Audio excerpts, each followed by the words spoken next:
بسم الله الرحمن الرحيم الحمد لله رب العالمين ثم الصلاة والسلام على أشرف الأنبياء المرسلين محمد بن عبد الله وعلى آله وأصحابه ومن تبعهم بإحسان إلى يوم الدين أما بعد والسلام عليكم ورحمة الله تعالى وبركاته الملا ملك الله وما فوني إسلامية فوليه إسلامية فوليه تمني كفام وما تنو مسامني تنو لكاكا أما لا تنو لها بلجني ألا تنو لكفام باين الله سبحانه وتعالى كان ما نكاتيسي أقولش أكتبا كانوا ينفني محمد عليه الصلاة والسلام أنا بلا دليل ينفني محمد كسود مويا ويانا كسابو أني محمد نو تولا تبا كتاسرا كان بلا دليل أنو بلجني مالما وانا ولا دا أمي ناوي تفسير لا أمي سورة يونس ما كنا لا آية من آية بشكي أنا آية سبعة أمي لا تقول الأنبا إن الله سبحانه وتعالى أمي كنا وكيلا جوكم أبامنا وفامي أنو برا كنا غنينا أو ما يا رب العالمين على كودي أعوذ بالله من الشيطان الرجيم فما عامل لموسى إلى ذرية من قومه على خوف من فرعون وملائهم أن يفتنهم وإن فرعون لعال في الأرض وإنه لمن المسرفين يا أيكم بنا بولينكم بولكا على بافلانين فما عامل لموسى إلى ذرية من قومه أقوم غمالي من سيدنا موسى فو akazuria ukawaka mughula ولمن يفنك على خوف من فرعون وملائه uluka liman yake la siranya koson firona ma ani firona ka mogomu nolu le ya deme baga ya ka chenina o sirona munye an yaftinahum aw firona kana banko lula fitine muna ina fir'auna italo fir'auna لعالي في الأرض أو دانتم بغالو أو مغمي كيري دانتم كي كوروتا كيري يانغال وين لمن المسرفين كل شاني كالالو نابي تشاني أو عبيد دانسا وكا تشانينا أو كفرنا يوم مغولي ألا بمن فلانينا كبني موت إن الذين عصروا سيدنا موسى لم يؤمنوا أو سيدنا موسى ani mamu kuma ɲɔgɔn fɛ o clan an karamɔgɔw b'a fɔ ko mali mɛnɛ Seydina Musa ma wa dalil an karamɔgɔw y'o fɔ y'u bolo kɛ kuma jumɛn kan n'o k'o fɔ annahu ba'da an ijtaza bihimul bahra ko Seydina Musa kɛli kɔ ka ba tigɛ n'o ye ni fɔrɔna tora ba la n'olu yɛrɛ kisi la ba'dan ra'u asa أن أصاه قد أصبحت صعبانا مبينا وكا كباكو جماعي وكا سيدنا موسى كبري ويرمانا كيسا تتوباي وبانجيلا ويوي وبعد رأوا فرعون يغرق في اليم وفرنكا يغفر نطولا جيلا وبناتم وكا مفقالوا يا موسى اجعل لنا إلها كما لهم عالية موسى تيجي كان يقوم تيجي بينو يجوا منا إذن هؤلاء أبطلوا تفكيرهم أو نو ألك حكيل من دوما ويحكيل نيوما بارا ويأتي وما كه أكانغ منك وبولو أمسك وكه منا موسى يكباكو منك ونيكورو فرون كديفر ككفرنا يبوك فرنا بسكالي منيا وكنغا حكيل دولوما ألا يكباكو كونوبا يودي سيدنا موسى ما kayo tagano e fronafe o kabako ni minkela na bekela ulu yere senka ukuma bekala ma uba beyela o kabako ukela ukunganga hakili dolu makalo ko Musa ko teturunge koye o temeni ko fe frona tugulo ko no e bamine olu tala teme bala ala yulata ko teme bala o e kabako ye o ka teme bala o e kabako ye ofronana ya masaya ka kila ko tunu baji kelo la ni bela jeni nganga hakili do luma mo bena ta uluka mufo ku Musa itigi ke o yeko mitigi be yani misiranga o yechuwa mina okuma were ubo ya limania balia ubo yira angara mo yibolo ke femina odoyin إذن هؤلاء عطلوا تفكيرهم وعصوا استعماله على حكل من دوما وحكلني وما بارا شغالا وكنانغا بارا شغو من أموك فلم يحتدوا إلى الحقيقة ولما سكا حقيقة يا أموسر نيشيما فهذا الجيل الذي نشأ على المعصية جماكرو من لولو بالولا أولولا منا على سوسوكا وعاصر سيدنا موسى نولو سيدنا موسى وقتي كينك هؤلاء لم يؤمنوا كوهم وهم لمن يده هم لمن وإنما آمن أبناؤهم الذين أنجبوه من بعدهم كوهم أولو دون وكدوم صرو قولوا لمن يلا أو هم بعض أقباط الذين تزوجوا من بني إسرائيل والما يعني موسى يمغو أولوكا فرونا يمغو مندو فرو أولوكا بيو موسورو لانيني مية كودوي وهذا معنى زورية في الآية زورية من فلاني فما عمل لموسى إلى زورية من قومه زورية من فلان من قومه كمان بلانيني أمي فيك من فوقنا كوليوي أو المراد أن هذه الزورية تعود إلى فرعون كو زورية نفنا كو أبسكا كيفنا أمغمو لمن سيدنا موسى ما كو آية أو أدون أو أنولو تدون كولو لمن يلا كو كما بكو سيغتا فرعون ما فنا كابسكا كتي أو نايا كو سيغتا فرعون ما يكون المقصود بالذين آمنوا بموسى امرأة فرعون نايا كتي مولي من لا سيدنا موسى ما فرعون يرى موسى ومؤمن آل فرعون أني مؤمن آل فرعون ومنكم فولا سورة ياسين وبعض من هواشي فرعون أني فرعون يرى كرف مودو نايا بارديو أولولي من لا سيدنا موسى ما كوكما بتاليك أولولي لا angra mo be mi fayena ka benyo dan janan benkon kela min ka lon mo fa mbata kala min ka wala o de zuriya fama amana min fola o de ka irana mo muno ni sayyidina Musa no me sigila nyon fe no e frona ka toro mine ko lu klama liman ya sayyidina Musa ma femba irana ko maliman ayu fo awiyene kawa ko min kela o kawa ko nganko deme ala yuteme bala ko kisi okunganga hakili doma kafrona halaki okunganga hakili doma ubena taulu ya ira musala ko musaye munke ko musaye tigike oluye ko mitigibe misranga we chugamina tebani ko musa fara yela ni kata sambe kurula kata ala kumanyoya oye mishi mine ko laben ko ketigi ko bato musa duguna nimbeba irana ka foko jamakuru ko malimani ya sayyidina Musa ma olu malimani ya mod mo le limani la olu ta do mu soro la o kofe o mo nunga do mu soro anu ta do no ta mo do ko olu le limani la yine mezuri ya la angra mo ya ke wi amana ya mana woro fo yene lo de frona ere amuso ani mo mu limani na ka be ko se ka to angra mo be mi foni yoro no do ami ala dali amayina wala subhanahu fa amika wa hakila jigo mena ufam ya ko yuma ko no anin aw ma ya rabb ala mo kala angra mo ko wa ala kulli fal mu'minuna kanu kila aw nakala femfe mamunu luli manena musa ma ko kumansha wa ina ma'amanu ala khawfi min fir'aun qulu liman nasraya yarma fir'aunai وملائهم عناك سندويون مبالا بطولا أي أن الإيمان ثمنه باحث وهذا الثمن الباحث قد يكون متاعب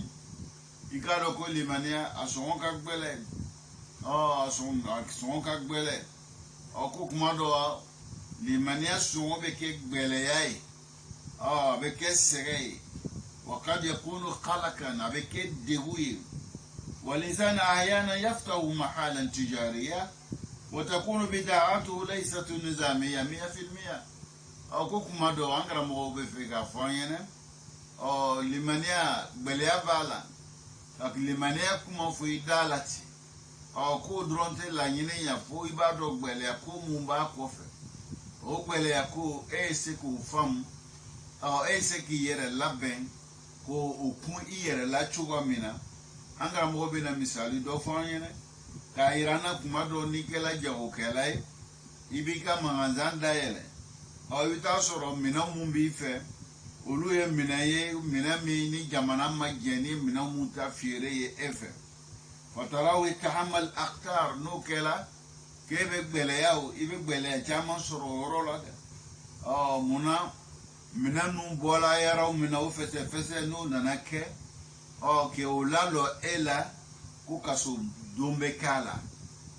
ina garama sara patantu inu sara angra mo be mi fo ayena ka beni mawdoyi وذلك من أجل الدنيا كو بيبي كلا منا يبو بلا منه نديا دكوسون ده فكيف بك من أجل حياة عبدية نو بلا وبصر الدنيا دكوسون كمد من بلا هرتما ألا تستطيع هذه الحياة العبدية أن يتحمل الإنسان من أجلها بعض المطاعي لا هرا أوسيجي utayirana ka fo ko gbele abula so mato ile so roma nyana maya mimbe ko nyana maya fanate ban o nyana maya dantula yala o sorote na makeni segayewa o tekede wa ba'd al maqawif kusra do faman qala laka in tariq al iman mafrush bil wurud ko jono kima ko kasra liman yasra ko esra mi na la beni fleruye ko mamba yela chugo mina dia kono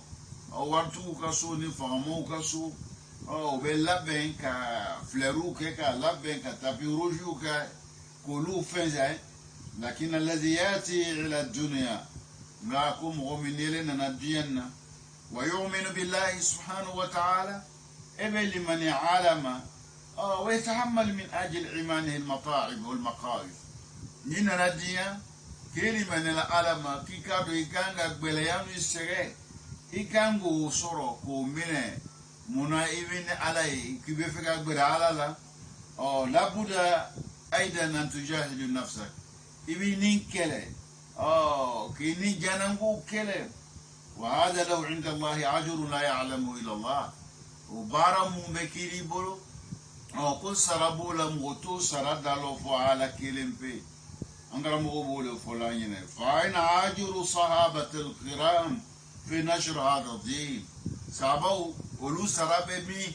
o muga ala kra de mega se ka dinani ninga genze hajaru marrati ila al habasha manka wi toro la suma kagbele la suma o yo fasu blaka tagama ka habasha ويدنا مكرا كما يالا وبكتي بازا ومرة هاجروا إلى المدينة مدو فنا وتغمانا كتغم مدينة كما بلا وكلام وصل لما ضيقت عليهم قريش ما نمنا قريشو كقبل يالا سوما وحاربتهم وقاطعتهم قريشو يوكله ويوتيجي ويقبل يبلا سوما وعذبتهم ككلكو جنة وأخرجتهم أبو فصولا واعتمرت على قتلهم وينيو بسيك أسلامو على كرا عليه الصلاة والسلام أنك صعبوا وبسيكو شتونو شوكا منا لكن هؤلاء الصحابة بلغوا إن الله منزلة لا يعلمها إلا الله أنا أصحابا ولوسلا على يوروب daraja la place la moshito lo ni alate osoro mu fe o ka gbele ya mu soro o ka gbele ya mu ku o ko niunkele limania mi koson kasika se alama kayirana kafo uluka sege mi ke saraba mi kela oye o saraban to soro ni masege o bayirana kafo nile kon ko ki islamae kiye muminiye o muminia o tiseka soro ni segetede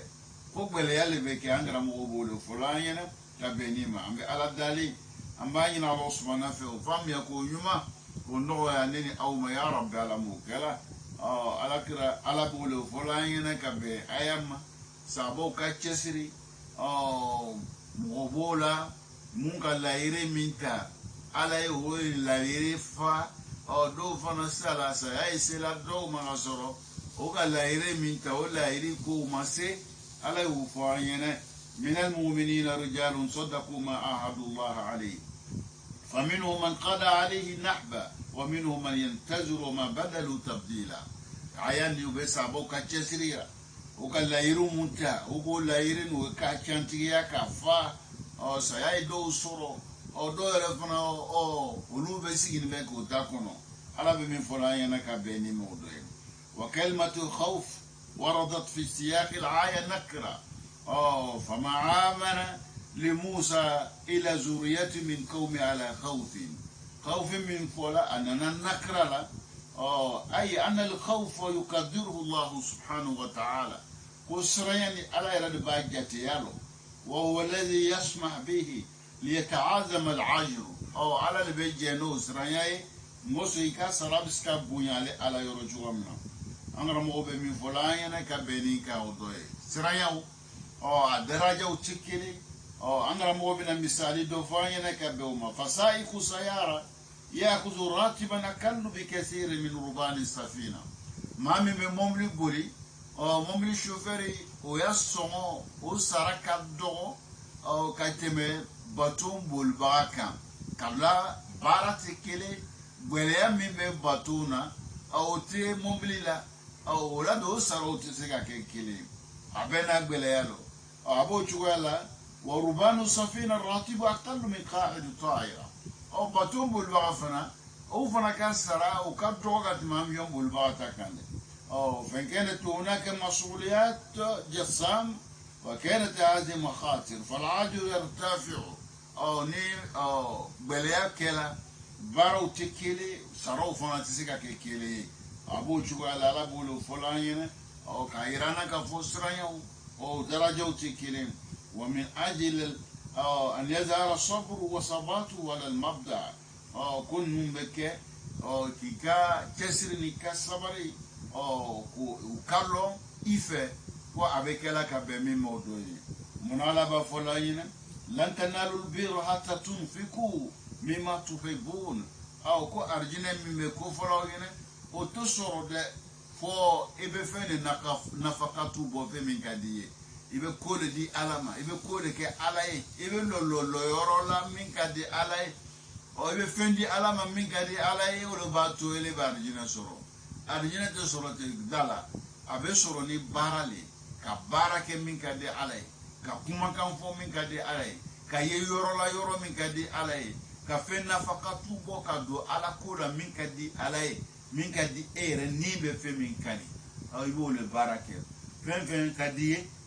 oyibo le di alama no di la alama o le ba ke le bar jina soro ala be mi folanyene nangara mo bo la kala anye odoy lan tanalul bira aw tisega arjine la nyini yo da to soro hatta tunfiku aw fa fi nafaqatuke ko boko di alama mimma tuhibuna minka di awe nanvolo ka dawe awu nanvolo do ala kulela ala be mi folanyene odeli ifar suko kadi buta ko duni ka ala ko le kenoye ala be min fola yene odo yami ala dale o fami ko nyuma ko no amma ya rabbi ala mokela idan ka fonni manela o dronti wasade fo bara o bara o la jarabili bola ahsiba nasu an yutraku an yaqulu amanna wa hum la yuftanun yala ibe singa fo ko ne limanela la jarabili ta ko fe la buda la jarabili be ala bi lajara bi yere kuna ka toro do la ika ki lajara bi idena ki lajara bi musula ki lajara bi ika marafuna ala fe min kalfe ma nangolo man fe be lajara bi ula modo be lajara bi hatta ibalmuna ibe lajara bi isginyona ibe lajara bi hatta ikabaradala donc benika lajara bi lichu abe bon dota ba deye dota ya musoe dota ya balmai dota ya baradaye dota ya kasoro fe ala bin bela jeni ke ngoso ambe se ka se ale ala mase ko nyumana amse ka sale ala mabunya ka sela korota ka sela ala be min fola nangra mo bola kala ye odo ya me ala dali ama ya Allah subhanahu fam ya ko nyuma ko no neni awma ya rabbal mukala angara mo ko ala ko yani ko Musa ya zuriya ko lu osrana fironanye firona ana no femo ko afu fola wa malaihim min fola لأن فرعون ليس وحده فهو يعتمد على رجال أشداء فرعون كلنت أو على فنا أبي بامبا مغولما كيني كلا أو مغوفنا تو كوبلن تو مباكا جمالا أو فنا بي بامبا ولما نجايا مسايا جابو كانينا كوكي وعلى أتباعي وعلى معايدين موبا لابتولا موبا دمنا وهؤلاء كلهم فراعين أيضا أو بي فرعون يري moson o jogo ekele o kala nyino ekele o ka toro fana ka nyesi Musa na ka mo be ekele ala be min fola yana ka beni mawdu ambe ala dali amani na Usman fe o fam ya ko yuma ko no nen aw ma ya rabbal alamin wa qawlu an yaftinahum ala ka kuma qulu sirana firona yana kana banko fitna معناه كما قردي أنا مخاف أن يفتنهم عن دينهم أكان كسبب كلوا لا فتنة كبوكا دينلا وخاف أن يضيق عليهم أسرنا فرنا كان قبل لا سوما فيتركوا دينه حفاظا على حياتهم نتورب ينا تورن مك سبب يبوكا دين بلا موسو ني مسكا كاندا جوا منا وني مسكا لا تنا جوا منا ويننا ما يبسكا نيوبولو جوا منا أسرنا ودنيا فتنة من فولاكو على يني ودي وهذه الفتنة كودي فتنة على بمن فلاينا أم على دالو فم يكون ما كونوا نين أو ما يا رب العالمين فعلى المسلم أو من ينبس لما في أن يعبد الله في أماكن أو هي على بطو أو حقيقة يرلا أو حقيقة يرلا يسبيا يرلا أو على بطو كود دان يرلا فإذا عبده على حرف تأتي موجة صغيرة فتسقطه في اليم ونيل ما لبتو أبتو جو يرى نيا بتو دوني أو بتو كوفيتيني كوبك سببوي فانتك ولا نيكو فيتيني دونا كيبل تورني يبترني ببوكابي بمعنى إيجالي منيا نيكا بتو أتي كومانجا أتي كوناجا ديما أتي لا تنالا سيما muna do ala ko la iknanga do sebeya mina do ala be mi fola yele nangara bobo la kala ka benima ni be ala ko la ikido ala ko la ni sebeya ere ka ala ko mina ni bolo fly ka lala akana ke ni fly o kido ifarsu ni miria be o ikene ala de ye o kiyako be di alama ono kela ibu keni fangaye koko be na obena soro eloni no fanga bila o tise ke yu nyashima meni ala ko tae mata ni fangaye ni gbele ya do na na gbele be yu bi bo place la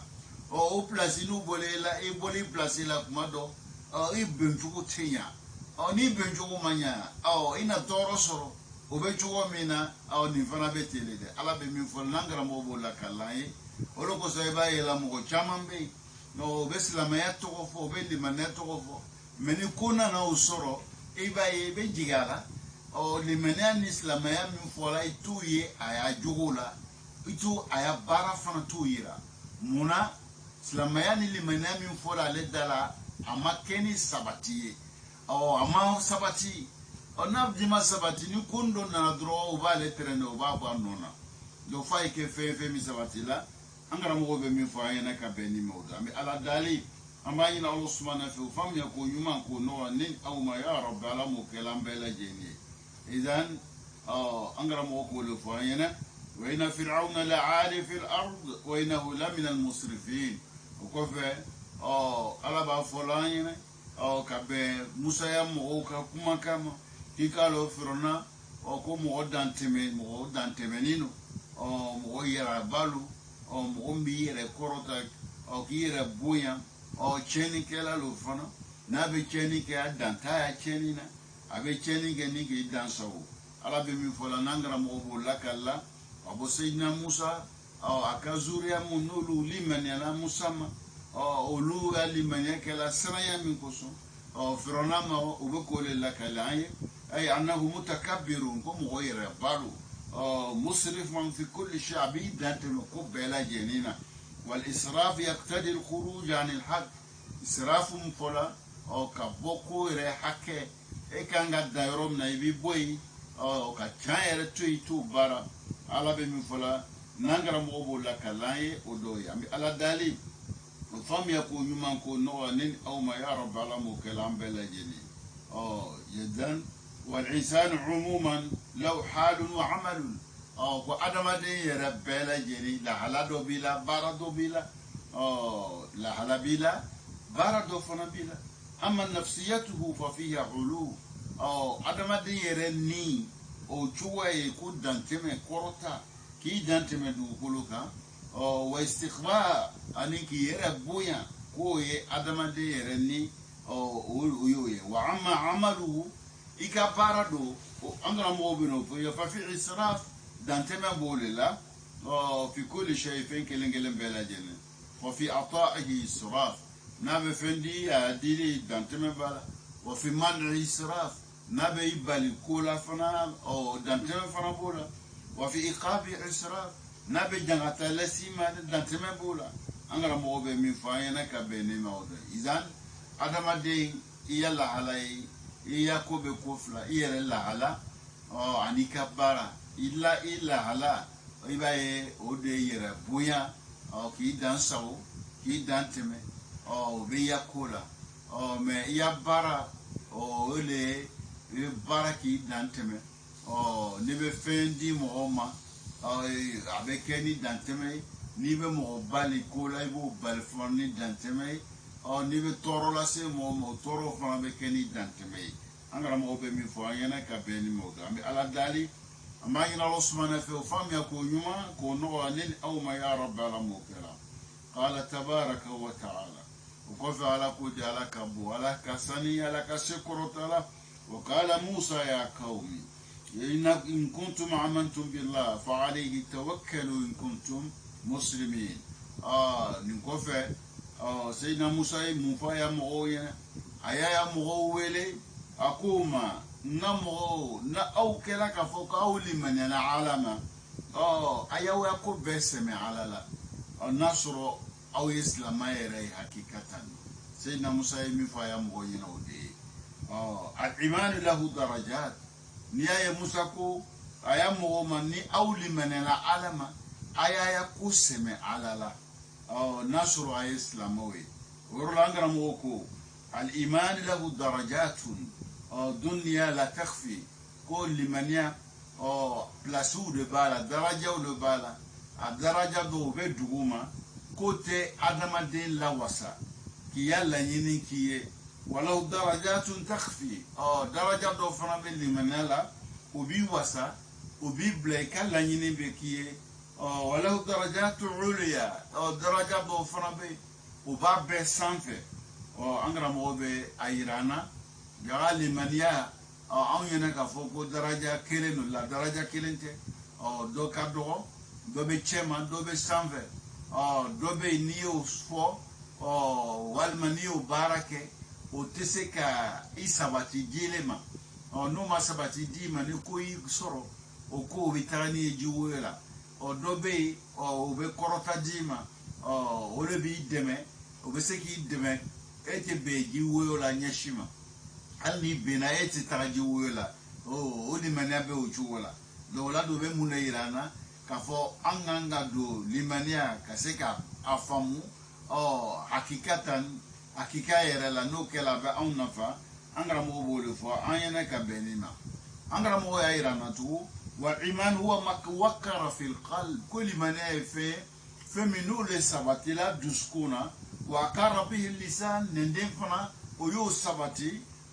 وصدقه العمل إكبارا يوشانتيا donc على بالتالي كو سوالا أي كيف فمي سبتي مي دسكونا نندفنا يا سبتي بارا فنا ويو كيكا كايرا بارا دي بايرا mi be duskuna ani nene mi sabati o bara be keka be uma no sabaka ɲɔgɔn sɔrɔ o de b'i le dɛmɛ mɛ ni limaniya n'a baara n'i y'a fɔ i da la mɛ a t'i dusukun na i b'a ye farisogo kan ka baara min kɛ a tɛ se ka kɛ a kɛcogoya la n'a ma kɛ a kɛcogoya la i b'a ye fanga tɛ kɛ yen ni fanga ma kɛ yen ni ko e bɛ yen n'e mɛ jija e bɛ taa o bɛ yen nɔ la n'o kɛra k'i to kɔda la i b'a ye ji na taa n'i ye ala bɛ min fɔ la n'an karamɔgɔ b'o la kalan ye o dɔ ye an bɛ ala dali o faamuya ko ɲuman ko nɔgɔ ne ni aw ma ya rabbi ala m'o kɛra o fi sahih muslim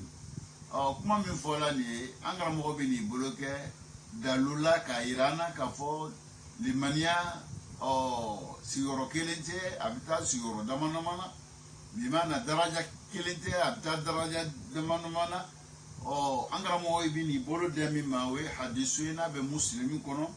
ni Abi Hurairata radiyallahu ta'ala anhu n'o de y'o minɛ a y'a minɛ jɔn mɛ alakira ma ne man kisi bɛ alakira ye alakira ko alayhi salatu wassalam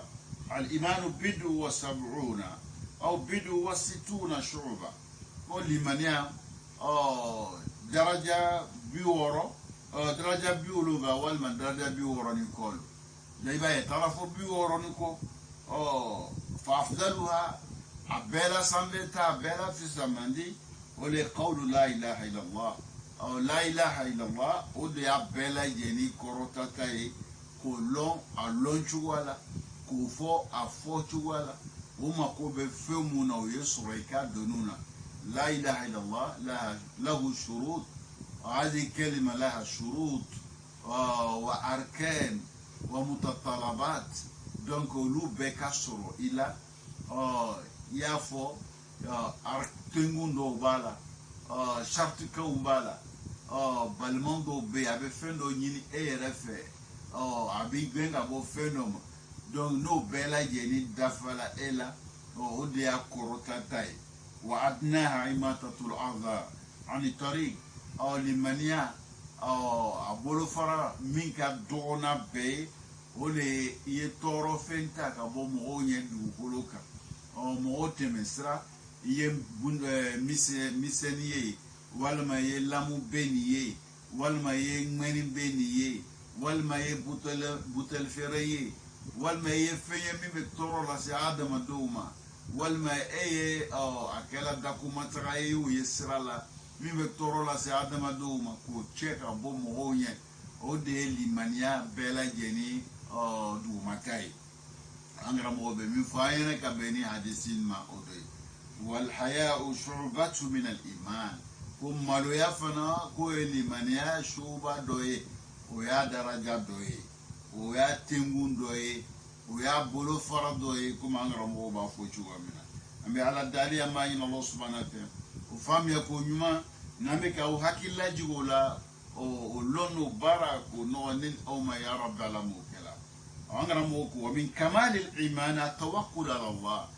limaniya yɛrɛ dafali o bɛ sɔrɔ cogo di i ya ko bɛɛ lajɛlen sɛmɛ ala la k'i ya ko bɛɛ kɔsi ka di ala ma fa hunaka imanun darajatu ghayra khafiya ko limaniya dɔ bɛ o daraja o t'i wasa li isaadi sahibi ka se ka kunanja se o tigilamɔgɔ ma wa min huna kana qawluhu ta'ala ko le kosɔn ala ka kuma ala se kɔrɔtala ala b'a fɔ la ya ayyuhallazina amanu ya aw mun ko ka aw limaniyana alama aminu billah ay limaniya alama ala yɛrɛ y'o wele k'aw mun ko k'aw limaniyala ni ka tila k'a ye o ma k'o ye limaniya alama i b'a dɔn o la k'a fɔ ko ka limaniya alama ka tila k'a ɲini o fɛ k'o ye limaniya o b'a yira na k'a fɔ limaniya fɔlɔ ni filanan o tɛ kelen ye danfara dɔ b'o ni ɲɔgɔn cɛ n tɛ ala tun bɛ na o wele ya ayyuhallazina amanu kuma min b'a fɛ ko o f'o ɲɛna a b'o f'o ɲɛna mɛ a ko aminu billah a ye limaniya alama ka sɔrɔ limaniya bɛ yen an karamɔgɔ bɛ min fɔ an ɲɛna ka bɛn ni maaw dɔ ye a tilala k'a yira an na tugun aya wɛrɛ la min bɛ nin banban ala ko da ko ya ayyuhallazina amanu ittaqullaha haqqa tuqati aw mun ko k'aw limaniyana alama a ye siran ala ɲɛ siranya hakika yɛrɛ la ala ɲɛ siranya tiɲɛ yɛrɛ la ya ala ɲɛ siran bɛ yen ma ala ɲɛ siranya tiɲɛ yɛrɛ fana bɛ yen tugun muso n ta ala kuma fɔ ya ayyuhallazina amanu ittaqullaha a tun bɛ dan o ma a ye siran ala ɲɛ ma kwa israla ye hakka tuqati ala yasranya hakika yerela hala yasranya chayerela o bayira naka fala yasrambe o ala yasranya chayere fana be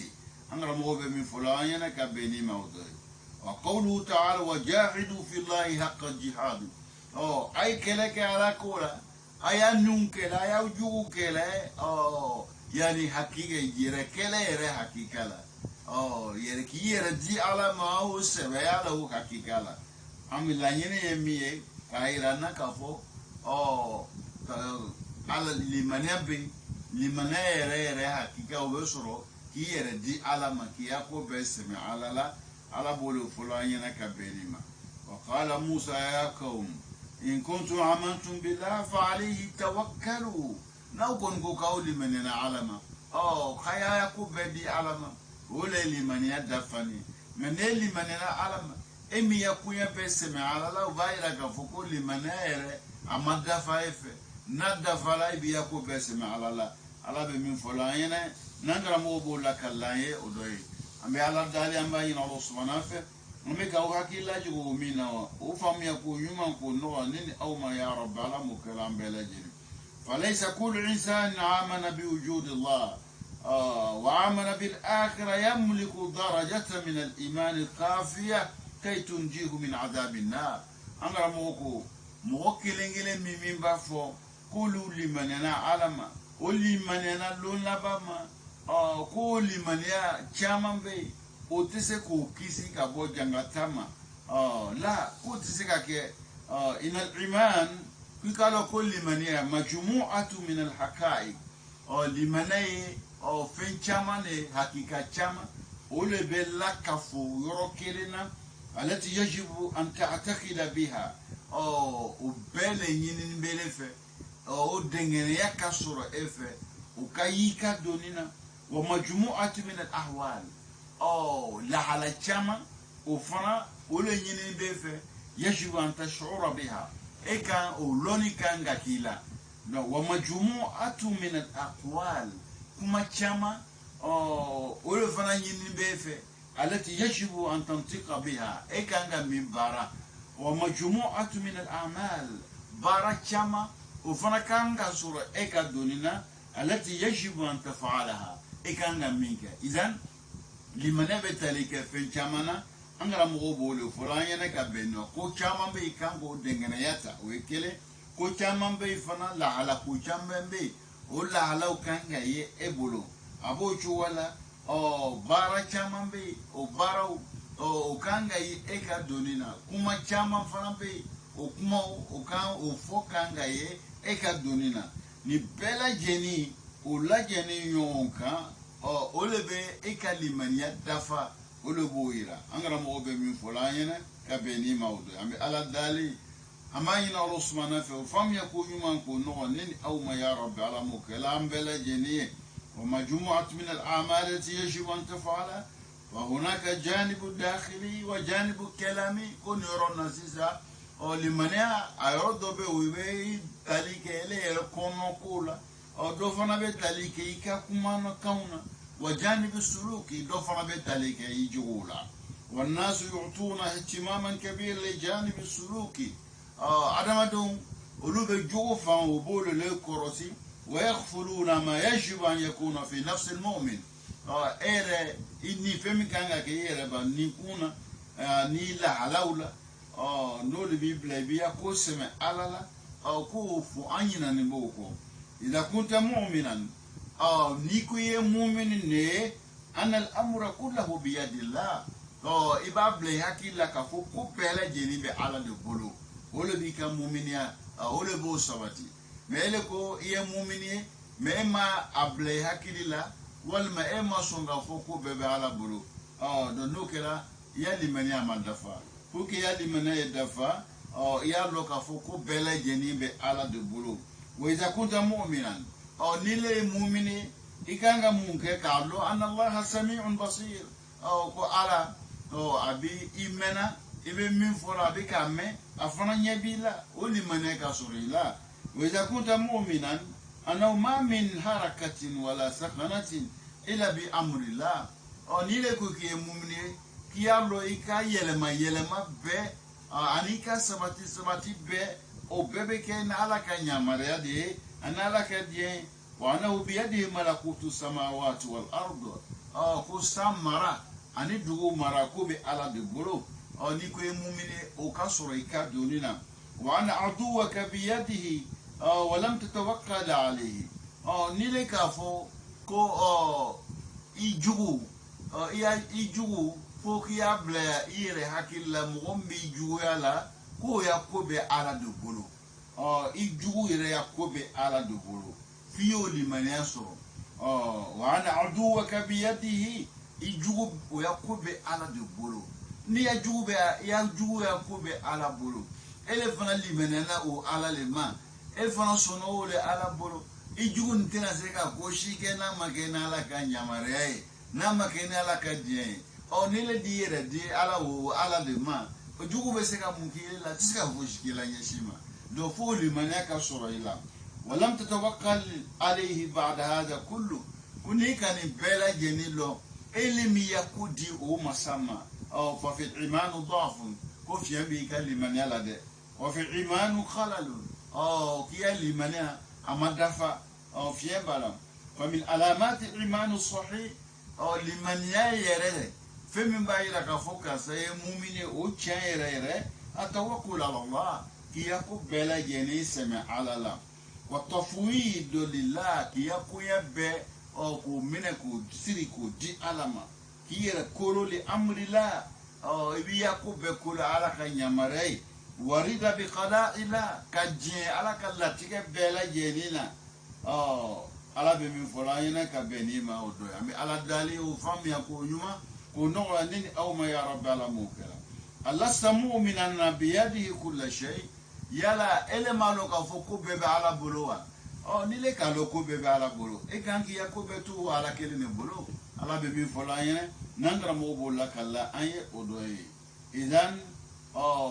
tawakkul idan alayhi ni ka lo ki ya ko be ala bolo ya ko dama isma ala allah ya ko to ale bolo wa idarat an takuna aqwa nas ni le be fa ke mo be ka fangati e be ke be sambe tawakkal ala allah isma ala allah فالمؤمن أقوى مخلوق على وجه الأرض كو مؤمن كو دي دافن بلا جنيكا موي مي فانتيكي كاتما بلا جنيكا منا لعنه ما خالق منا إلي بني دامبغالي ني بني على يانت خوي إكا فنغا بسرعة كا فنغا لكونو ني دي ردي على موكرو دي بكي فانتيكي فالخالق بيده فالخالق بيده دم فم بيبي على وقفوا على دبلو فالخالق دم بقى بيده كل شيء منك دانيك كو فم بيبي وكم مراد كورو نيله بنو يكورو دكو فغابيلا انا مو بمن فانيا كبنيما اودوي لانهما الخالق الى بني دم بقى لي نيله بن دم فالخالق دم بقى بيده كل شيء فم بيبي على دبلو والمؤمن متوكل عليه مؤمن من لك يكون دي علامة أقوى من كل شيء أو كلا بك مو فانتيجي كاتم فهم بلا جينيكا فهناك يعني علاقة بين الإيمان والتوكل لمن أن التوكل يكون سمع علامة وكوف لا وكود شدونا دبور نونشة بمعنى أولو تسير أتاكا نون تجوا منا على بمن فلان ناي nangara mobo la kalai odoyi nul foku ya oyene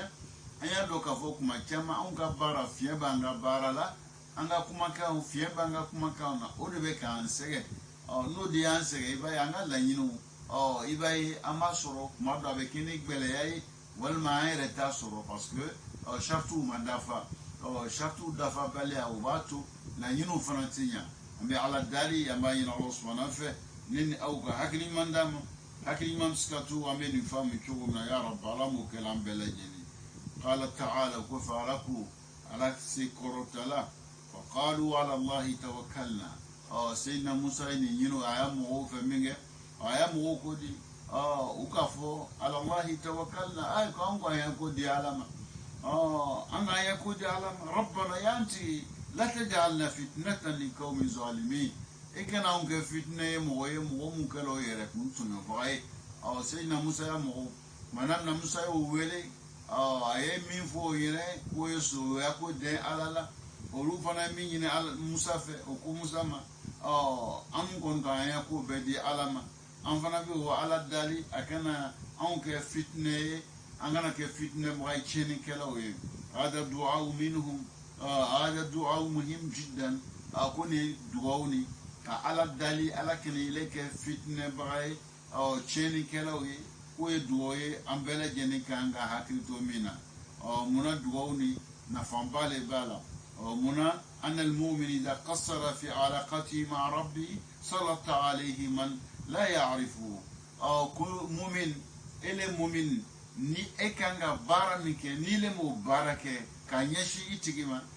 no kela ala be mo chuila mo mi ni le to tigila mo lo liyu'iddahu ila jadati sawab abe mo do shuka blila muso ele malalo e masega gberala afara be mo shuka blela mo mi ele te mo mi lo no be toro bela geni biskila ala bo ke mo so pour que be siga gberale la chuwa mina ala be mi fola nangara mo bo la kalaye odoye fal qawmu zalimun idha ra'u mu'minan wa kana fima bainahum wa bain rabbihim mukassiran asabuhu bil adha liyashfu ghalyanuhum angara mo ko ako mo cheni kera no ye mu'mini ko yayi ka fo ala ka minina fa alema se ko barake ko be toro la sati la moma o bati toro pour que olu o duskumbe se olu duskumbe l'envie no ba no chenini ala be min fola yana nangra mo bo la kalaye o doye wa min ana al ma'na an tad'u ya rab la taj'al al kafirina fawqana fi dunya ko do la yin doye ibe ala daliba ina ala subhanahu ala kana kafiru chen kala kuno blan sanve ni ko blan sanve fa yazunu anfusahum anhum haq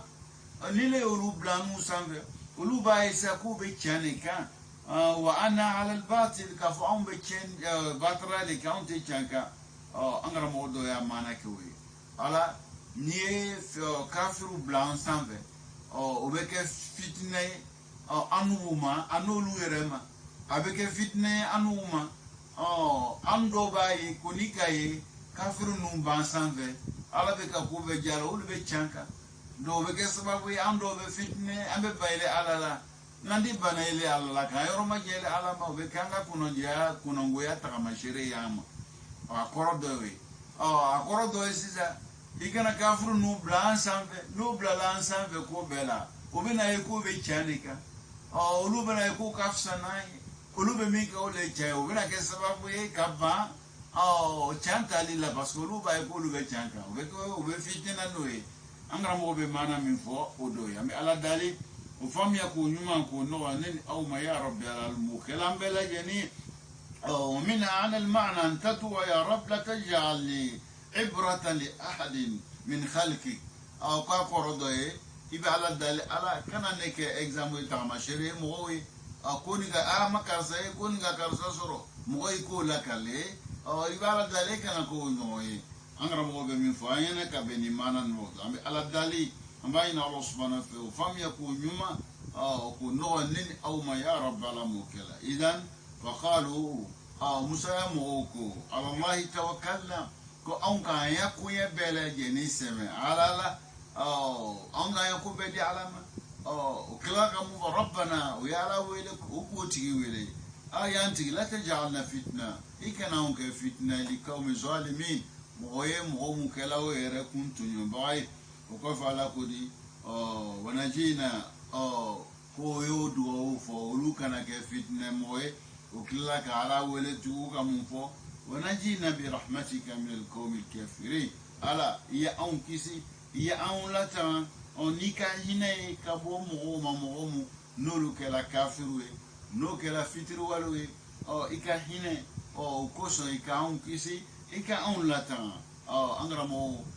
yemi fo kabenima odoy ami ala dalu famia ko nyuma ko no nin aw ma ya rabb ala mukila wa qawluhu wa najina bi rahmatika min al-qawmi zalimin ana hadhihi al-maqawif fi ad-dunya min ajli an tazila iltija'u al-mu'min rabbih ko stranya min ba on soro jiyan ko ala masriyani ke kwanza yesterday ni kem go so am besika ko se ga taala ma chugo mina am gbere ala nisra muye belemu mansuru abe ke ka be mi mawdoi ala be mi fulana ngra mo bolla kalaye odoi فأحيانا يكون الطفل في الطريق شاردا عن أمه بعيدا عنها متلحيا بحاجات لا تنفعه فيلمه جروا مخفيا فيركض إلى أمه ملتجا إليها أقول كما دين أنا بايبتاسرو دين أو أبي باتو أو بارلا أو نيغاني يروماجيا أو كابو أو باكورو أو كاتاك منو كويرولا ni fɛn mun ta yɛrɛ nafa n'o y'a tulonkɛ fɛn ye ale bɔla ba ko ka ba sigini to a y'a baara la k'i yɔrɔ ma diɲɛ ba la ni tɔɔrɔ fɛn dɔ k'a sɔrɔ yɔrɔ la a bɛ kɔsegin o yɔrɔnin fɛ ka taa ba ma a bɛ kɔsegin ka taa ba ma nka o fana bɛ cogo min na ala fana bɛ o de an minɛna n'o de ye yanni ni kojugu dɔ k'an sɔrɔ o kojugu mun bɛ an sɔrɔ la le o kɛla le pour que an ye se ka kɔsegin ka taa ala ma. Kalau Amerika min fo fotate, Amerika min ke ketate, Amerika ye yorom na anye yorote, no kela sisi arabi kokana, mime ke sababu ya me kosiga manga fililo, abe kela arabi toro la saada maduma, kabe mima odoya, abe ala dali, amba ina Allah subhanahu wa ta'ala, fam ya kunyuma, ونوع نين أو ما يا رب على موكلا والله سبحانه وتعالى في خلقه شعور كو على أكاد داون فونا أو كو شما ولا بي أحيانا شوح المطر يرجع الفلاح إلى الدعاء كو كما دو سانيكو بيبلا أو ني سانيكو بيبلا لا وبكي سبب سنكلا أو هنا نتسانيلا أو نون نتسانيلا سانيكو لا دي بي وبمونك وبينيا شعلما أو نيا يولونيا شنالا ما بس سانيكو بيبلا بي وقصاد البدعة يرجع تاجر إلى الدعاء مرشان سوق مادو نولو أو بيرو تشنا تورو سولو لا إبتا يجرو كلا عليهم قابين يشي علامة ومرض الابن يرجع الأب إلى الدعاء أو مادو دين كبنا وبك السبب فا يبين يشي علامة ندعوه وغياب الزوج يرجع زوجتي إلى الدعاء مسوكة نيتشي تغمالا تغمى من كده ما كوسي ما دو بي مسوبلا بي كوسي كده أبي يشي تقول مكا على ولي إذن هذه المقاوي تحث الإنسان على الاتصال بالله على بالطرم ولا سيادة دوما أتكلا بانزا أبي كلا لبورك أيسك أكبر على لا تشوى منها بيعلى الداليا ما ينالو سبحانه وكما منايا وحكي جو وكما باولا وفهم يكون يمان وبارك ونوع نين أو ما يا رب على مكلا كبواتي ما نالا سوناما أمينا بيتالا نالا واتي ورد أنشي كنا يا بلا رومنا مناتي كواتي ورد أنشي كنا يا رب على مكلا هذا والسلام عليكم ورحمة الله تعالى وبركاته.